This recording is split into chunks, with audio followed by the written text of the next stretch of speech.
Hey, what is up guys? RNG here from Aquos 9.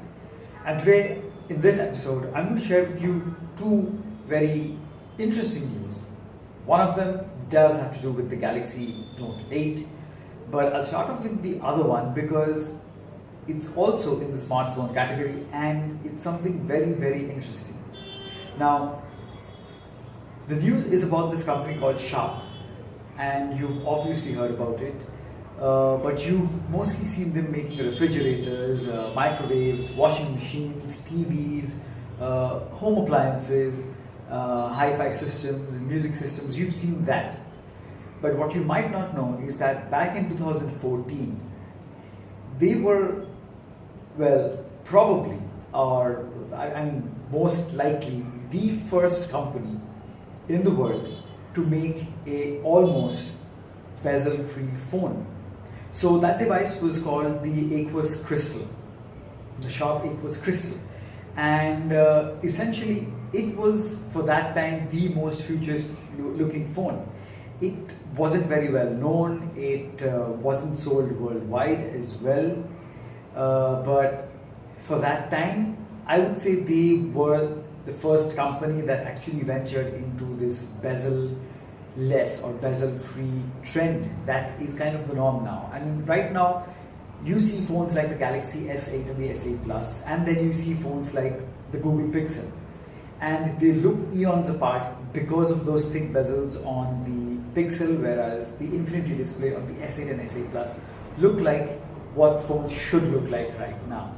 But back in 2014, Sharp's Aquos Crystal was, well, the most futuristic looking phone, at least in my opinion.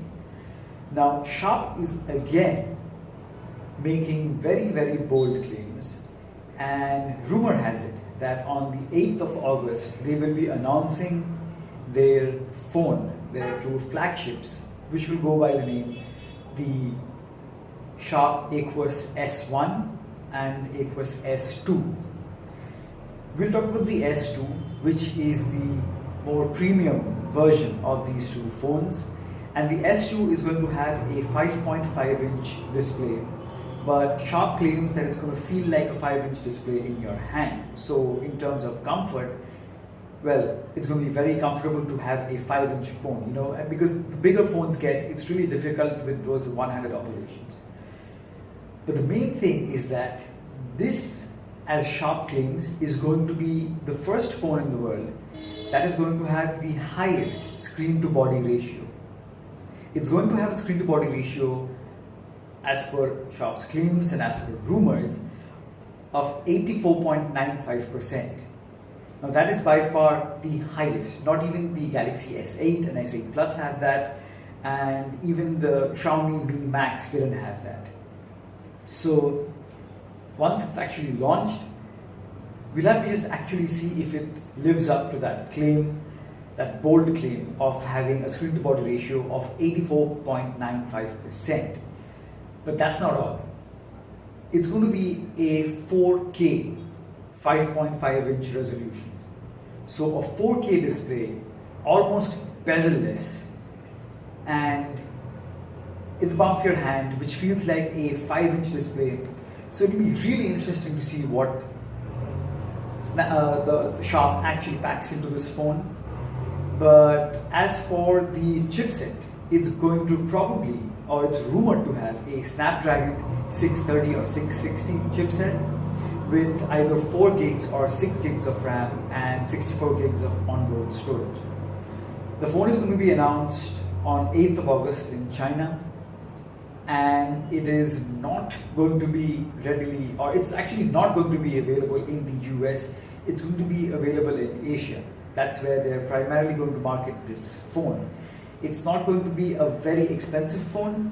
It's going to compete with the prices of that of the OnePlus 5 and the OnePlus 3T. So very nicely placed in terms of price, and with that display, with that huge screen-to-body ratio and a 4K display, that'll be very interesting to see. Now the second news has got to do with the news of the Galaxy Note 8, and as you can see, they've just leaked a battery of the Galaxy Note 8.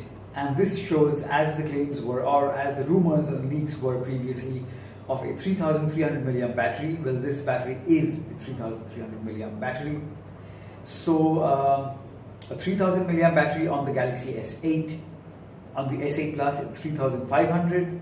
The Note 7 also had a 3500 milliamp battery, but this time Samsung is playing it safe and keeping the Note 8 to a 3300 milliamp battery.